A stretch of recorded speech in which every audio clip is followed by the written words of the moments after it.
Hello friends, good morning. Welcome my YouTube channel. आज मैं आप लोग के सामने फिजिक्स लेकर आया हूं। ये फिजिक्स जो होता है कॉम्पिटिटिव एग्जाम के लिए बहुत ही इंपॉर्टेंट होते हैं। हम लोग जानते हैं कि कॉम्पिटिटिव एग्जाम में मैथ्स, रीजनिंग और जीएस पेपर और इंग्लिश पेपर पूछे जाते हैं। लेकिन जीएस पेपर में दो प्रकार का जीएस होता है, एक आर्ट्स लेवल का, एक साइंस लेवल का। तो साइंस लेवल में बहुत सारे क्वेश्चन अब एग्जाम में पूछे जाते हैं। तो साइंस में ही एक फिजिक्स पढ़ना है, तो मैंने फिजिक्स का ये तीसरा टॉपिक है। मैंने 2 टॉपिक पढ़ा चुका हूं। अगर आप लोग उस टॉपिक को देखना चाहते हैं तो प्लेलिस्ट में जाकर देखिए। मैं आप लोग को बता देना चाहता हूं कि मैंने पहला टॉपिक जो पढ़ाया था यूनिट्स एंड डायमेंशन का, दूसरा टॉपिक मैंने पढ़ा चुका हूं वेक्टर एंड स्केलर क्वांटिटी। आज तीसरा टॉपिक में विराम और गति लेकर आया हूं। तो विराम क्या है और गति क्या है? विराम का मतलब होता है रेस्ट और गति का मतलब होता है मोशन। तो गति और मोशन क्या होता है? आप सोचिए, विराम और गति जब भी पढ़ाई होता है तो एक दूसरे से सापेक्ष तुलना किया जाता है। तो इस टॉपिक में बहुत सारे ऐसे चीज पढ़ना है। विराम के बारे में पढ़ना है, गति के बारे में पढ़ना है, दूरी किसे कहते हैं, चाल क्या है, विस्थापन क्या है, वेग क्या है, त्वरण क्या है। बहुत सारे टॉपिक इसमें पढ़ने के लिए मिलेगा। जैसे पहला है विराम। तो विराम होता क्या है? तो विराम के यहाँ परिभाषा दिया गया है कि यदि 2 पिंड की बीच की दूरी समय के साथ ना बदले। जैसे मान लिया जाए कि यहाँ आपका इस पॉइंट है और ये पॉइंट है, तो यहाँ ए बिंदु, यहाँ बी बिंदु। तो ए बिंदु और बी बिंदु आपको समय के साथ नहीं बदलेगा, तो आप समझिए कि दोनों एक दूसरे से विराम की अवस्था में है। तो यहाँ वही परिभाषा कहता है कि यदि 2 पिंड की बीच की दूरी समय के साथ ना बदले तो वे दोनों एक दूसरे के विराम के स्थिति में होते हैं। आप सोचिए, जैसे हम जिस पॉइंट पर हैं और उसी पॉइंट पर रहेंगे, मेरा समय बीतते जाएगा और मैं जिस पॉइंट पे बना हूं उसी पॉइंट पे रहूंगा, तो हम विराम के स्थिति में रहेंगे। यानी कि विराम की परिभाषा डायरेक्ट सोचिए कि अगर समय के साथ उसमें कुछ परिवर्तन नहीं हो रहा है तो वह पिंड जो है विराम के स्थिति में होता है। दूसरा आता है गति। तो गति क्या होता है? तो विराम के उल्टा है गति। गति होता है अगर किसी पिंड में समय के साथ उसमें परिवर्तन होता है तो वह गति में कहलाता है। कहता है यदि किसी वस्तु की स्थिति किसी स्थिर वस्तु के सापेक्ष एक समान रूप से बदल रही हो तो वह वस्तु गति में कही जाती है। जैसे हम लोग चल रहे हैं, जैसे मान लिया जाए कि आपका ये ए पिंड है और बी जो है से गति में है, तो ए के सापेक्ष बी कुछ में है, गति में है। यही कहता है कि यदि किसी वस्तु की स्थिति किसी स्थिर वस्तु के साथ बदल रही हो तो वह वस्तु जो होता है से गति में कहलाता है। दूसरा नोट में कहता है विराम और गति एक दूसरे के अपेक्षिक पथ है। अपेक्षिक मतलब उल्टा पथ है। तीसरा है दूरी। दूरी होता क्या है? दूरी है क्या? तो दूरी कहता है, दूरी डायरेक्ट सिंपल से समझिए, दूरी एक प्रकार की लंबाई होती है। जैसे मान लिया जाए कि प्रारंभिक बिंदु और अंतिम बिंदु के बीच की लंबाई को ही दूरी कहा जाता है। यहाँ लिखा गया है यदि किसी वस्तु द्वारा पथ पर तय की गई लंबाई होती है तो दूरी कहलाता है। दोस्तों, ये सब पढ़ने की चीज है, इसको रटना नहीं है। आप लोग एक बार खाली पढ़िए और दिमाग में बैठा के रखिए। और इसे एस द्वारा सूचित किया जाता है। कहीं कहीं नॉमरिकल्स बनाने में दूरी निकालने के लिए फार्मूला वगैरह यूज किया जाता है, उसमें एस बराबर आपका दूरी होता है।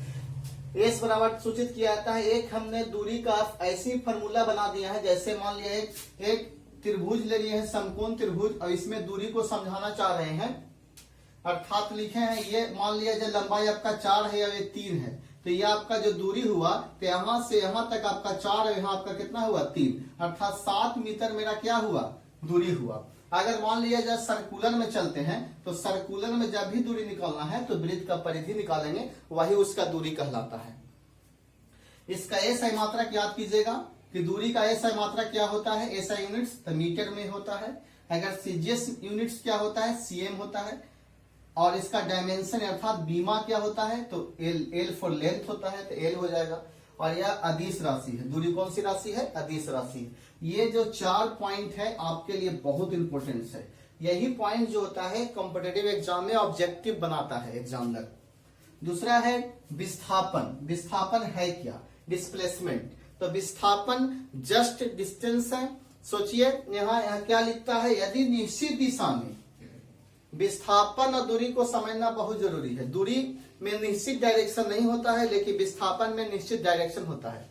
तो एक निश्चित दिशा में तय की गई दूरी ही विस्थापन कहलाता है। इसे d द्वारा सूचित किया जाता है और दूरी को s द्वारा। इसका SI मात्रक मीटर, इसका CGS मात्रक सेंटीमीटर, इसका बीमा L होता है। यह एक सदिश राशि है। तो ये 4 पॉइंट भी आप लोग माइंड में रखिएगा। अगर इस फिगर में आपको दूरी निकालने के लिए देता है तो 4 और 3 को जोड़ दिए, लेकिन अगर विस्थापन पूछता है तो आप सोचिए कि अगर विस्थापन जब भी निकलेगा तो ये आपका समकोण त्रिभुज है, तो ये आपका 4 का स्क्वायर और 3 का स्क्वायर, ये आपका विस्थापन कहलाता है। एक चीज माइंड में बैठा लीजिएगा कि विस्थापन शून्य होता है लेकिन दूरी शून्य नहीं होता है। जैसे मान लिया जाए कि हम A पॉइंट से चलते हैं और B पॉइंट की ओर गए। यहां से यहां दूरी मेरा 8 किलोमीटर है। यहां से हम यहां गए, फिर B पॉइंट से A पॉइंट की ओर आए, तो मेरा दूरी अगर पूछता है तो दूरी हम बता देते हैं 8 किलोमीटर और 8 किलोमीटर, तो 16 किलोमीटर हम बता देंगे दूरी। लेकिन यही अगर विस्थापन पूछता है तो विस्थापन हम शून्य बताएंगे। क्यों? क्योंकि मुझे समय में परिवर्तन नहीं हुआ, हम जिस पॉइंट पर थे हम उसी पॉइंट पे हैं। इसके आगे कुछ और पॉइंट्स हैं, आप लोग बता रहे हैं, आप लोग लगे रहिए।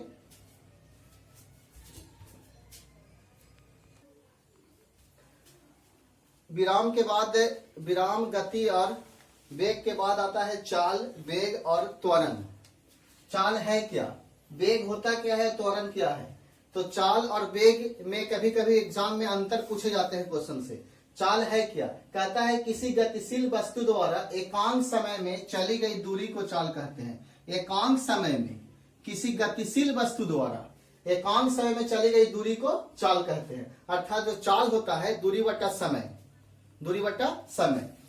चाल बराबर फार्मूला होता है दूरी बटा समय। इसका SI मात्रक जो होता है, दूरी का होता है मीटर और समय का होता है सेकेंड, या दूरी का होता है किलोमीटर, समय का होता है घंटा। तो मीटर प्रति सेकेंड याद रखिए या किलोमीटर प्रति घंटा में याद रखिए। इसका CGS मात्रक क्या होता है? तो CGS होता है मीटर का सेंटीमीटर और सेकेंड का होता है S। तो हो जाएगा आपका सेकेंड में, सेकेंड का सेकेंड होता है तो सेंटीमीटर प्रति सेकेंड। इसका बीमा होता है डायमेंशन, बीमीय सूत्र। तो बीमा होता है दूरी का L फॉर लेंथ और T फॉर टाइम। टाइम के पावर -1 है क्योंकि आपका समय नीचे दिया गया है, तो नीचे से जब ऊपर जाएगा तो आपका माइनस में चल जाएगा। कहीं कहीं आपका इस तरह से ऑप्शन में लिखा हुआ रहता है m के पावर 0, L1 और T-1। तो m के पावर 0 का मतलब m का इसमें कोई यूज नहीं है, L आपका 1 है तो इसलिए L के पावर 1 दे दिया गया, T के पावर -1। तो सेम इसी को इस तरह से लिखा हुआ रहता है, इससे घबराना नहीं है। दूसरा आता है वेग। वेग मतलब होता है वेलोसिटी, इसमें एक निश्चित दिशा दिया हुआ रहता है। जस्ट चाल का ही वेग होता है। जैसे एकांक समय में किसी वस्तु द्वारा निश्चित दिशा में जो विस्थापन को वेग कहते हैं। वेग बराबर फार्मूला होता है विस्थापन बटा समय, यहाँ चाल बराबर सिर्फ दूरी बटा समय। वेग चाल में एक अंतर है दिश का, इसमें वेग में अंतर एक सदिश का, क्योंकि विस्थापन एक सदिश राशि है। तो वेग बराबर विस्थापन बटा समय हो गया। अगर इसका SI मात्रक पूछता है तो मीटर प्रति सेकेंड, जस्ट चाल वाला। यहां से आपका जो पॉइंट्स इंपोर्टेंस मिलता है, ये वाला 4 पॉइंट्स, तो इसमें भी आपका 4 पॉइंट्स इंपोर्टेंस है। यहां से ऑब्जेक्टिव पूछे जाते हैं क्वेश्चन, पूछ देगा वेग का SI मात्रक क्या होता है, तो मीटर प्रति सेकेंड। इसका CGS मात्रक क्या होता है, सेंटीमीटर प्रति सेकेंड। इसका बीमीय सूत्र क्या होता है, तो m के पावर 0, L1 T-1। यह सदिश राशि है। तो उसके बाद एक आता है त्वरण। तो त्वरण क्या है? त्वरण जैसे मान लिया जाए कि अगर हम किसी गाड़ी को स्टार्ट करते हैं तो शुरू का वेग और अगर 4 सेकंड के बाद उसका वेग में जो परिवर्तन होता है वही त्वरण कहलाता है। अर्थात वेग में परिवर्तन के दर को त्वरण कहते हैं। यहाँ लिखा गया है वेग में परिवर्तन के समय दर को त्वरण कहते हैं। देखिए त्वरण का एक सूत्र होता है, त्वरण का फार्मूला होता है, इसे A द्वारा सूचित किया जाता है V माइनस U बटा T। आपका V या U क्या है? तो जहां आपका जो V हो जाता है ये अंतिम चाल होता है, आपका अंतिम चाल, और U जो होता है इसे प्रारंभिक चाल होता है, प्रारंभिक चाल। जैसे मान लिया जाए कि एक एग्जांपल है, क्वेश्चन ये पूछा गया है, एक कार की गति 10 सेकंड में 20 किलोमीटर प्रति घंटा से 50 किलोमीटर प्रति घंटा हो जाता है। हो जाता है कि इसका त्वरण क्या होगा, त्वरण क्या होगा। इस तरह से आपका ऑप्शन है 4, पहला ऑप्शन है 30 मीटर प्रति सेकेंड स्क्वायर, दूसरा है 3 मीटर प्रति सेकेंड स्क्वायर, और तीसरा है 18 मीटर प्रति सेकेंड स्क्वायर, और आपका चौथा है 0.83 मीटर प्रति सेकेंड स्क्वायर। ये आपका जो है एग्जाम्पल दिया गया है।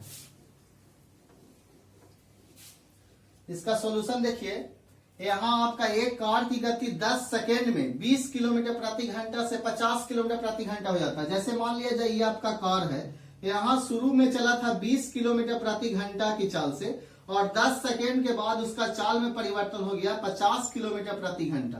तो यहाँ आपका चाल में कितना वृद्धि हुआ, कितना परिवर्तन हुआ। तो 20 से अगर 50 में जाते हैं तो आपका 30 और किलोमीटर प्रति घंटा में है, और यहाँ जो भी ऑप्शन आपका दिया गया है मीटर प्रति सेकंड में दिया गया है। तो अगर किलोमीटर प्रति घंटा को मीटर प्रति सेकंड में लाना है तो आप 5/18 से गुना कीजिए, अपॉन आपका समय कितना है 10, तो आप 10 से भागा दीजिए, 1 0 से 1 0 कैंसिल हो जाएगा, 3 से भागा देंगे तो 6 बार में, तो आपका 5/6 होगा। तो 5 में 6 से डिवाइड देंगे तो आपका होगा 0.50 हो जाएगा। तो 50 के मतलब हो गया आपका कितना, 6 छक 36, 7 छक 42, 7 छक 8, 8 छक 48, तो 8.3 मीटर प्रति सेकेंड स्क्वायर होगा। यानी आपका आंसर कितना होगा, डी वाला। तो इस प्रकार से हम लोग रेस्ट एंड मोशन में कुछ टॉपिक को देखें, उस पर एक एग्जांपल को बताए हैं। अगला वीडियो जब मैं दूंगा तो उसमें और कुछ क्वेश्चन बताना है, तो नेक्स्ट वीडियो मैं दूंगा। धन्यवाद।